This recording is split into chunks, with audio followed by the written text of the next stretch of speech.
ঢেলে নেব পাত্রে।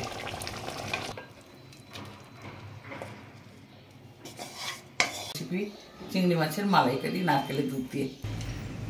চিংড়ি মাছের মালাইকারির জন্য আমি নিয়েছি চিংড়ি মাছ, প্রমাণ সাইজের চিংড়ি মাছ নিয়েছি আমি। আর ইনগ্রিডিয়েন্টস বলে দিই, নারকেলের জন্য, দুধের জন্য নারকেল নিয়েছি, মালাইটা বের করে নেবো আমি।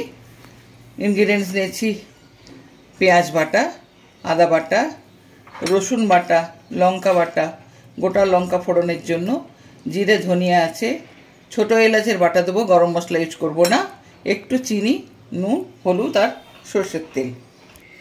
এই চিংড়িগুলো একেবারে ফ্রেশ, একজনের পুকুর থেকে ধরা হয়েছে, এগুলো আমরা বলেছিলাম দেওয়ার জন্য, সেখান থেকেই নিয়ে এসেছি। যখন নিয়ে এসে তখনই পুরো ছটফট করছিল। যাই হোক, একেবারে ফ্রেশ। মাছগুলো আমি কেটে নিচ্ছি।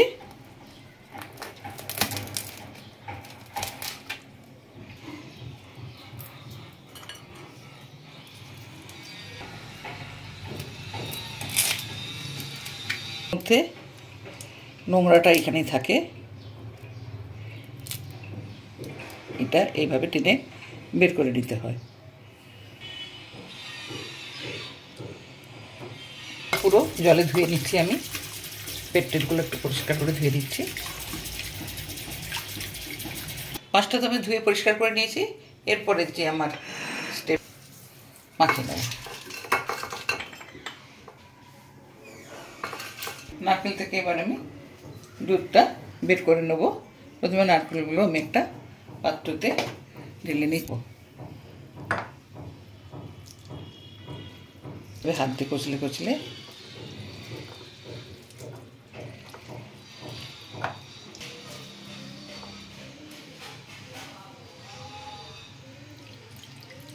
দুধটা ঢেলে নিচ্ছি।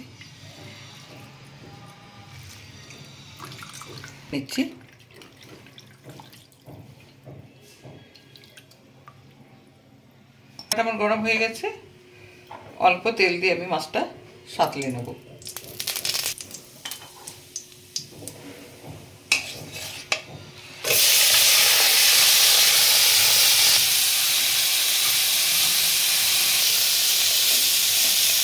মাছটা আমার হালকা করে সাঁতলানো হয়ে গেছে। এবারে আমি কড়াইতে সরষের তেল দিয়ে দিয়েছি। তেলটা প্রায় গরম, শুকনো লঙ্কা ফাটিয়ে দিয়ে দিচ্ছি। একটু হলুদ দিচ্ছি, মশলাটা যাতে না ছিটিয়ে আসে সেজন্য আমি প্রথমে দিচ্ছি পেঁয়াজ বাটা, এরপরে আমি দিচ্ছি আদা বাটা,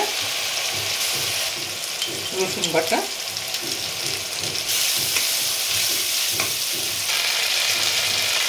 কাঁচা গন্ধটা চলে যায়।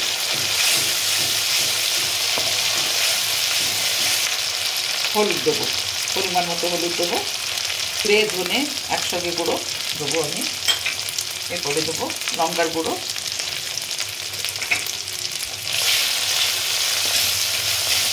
গ্যাসের ফ্লেমটা একটু কমিয়ে দেবো। এখানে একটা কথা বলি, পুকুরে যাদের চিংড়ি মাছ আছে হাতের কাছে অ্যাভেলেবল বা কিনলেও যেখানে যে অবস্থাতেই কিনুন না কেন, আমি যে যে ইনগ্রিডিয়েন্টস দিয়েছি সবার বাড়িতে থাকে কম বেশি। এইভাবে বানিয়ে নেবেন, খুব ভালো লাগবে খেতে। অন্য নতুন স্বাদের একটা রেসিপি, খুব ভালো লাগবে। চিনি স্বাদ মতো। এরপরে আমি নুনটা দিয়ে দেবো। মাছে নুন আছে, তরকারিতে পরিমাণ মতো নুনটা দেবো। ভাজা হয়ে গেছে, পুরো তেল ছেড়ে দিয়েছে চারদিকে, কালারটা পুরো চেঞ্জ হয়ে গেছে। এরপরে জলটা দেবো, নারকেলের দুধ। আর কোনো এক্সট্রা জল আমি অ্যাড করবো না।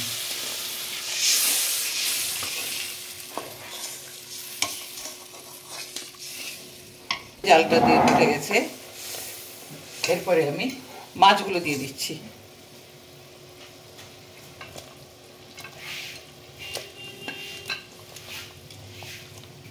একবারে দিয়ে দিচ্ছি ছোট এলাচের বাটা।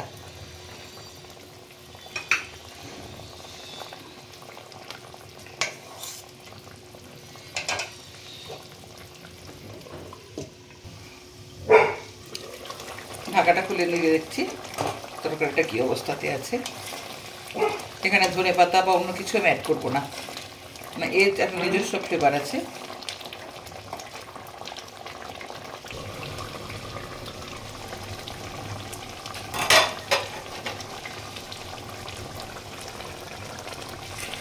তরকারিটা আমার হয়ে গেছে, এবার আমি ঢেলে নেব পাত্রে।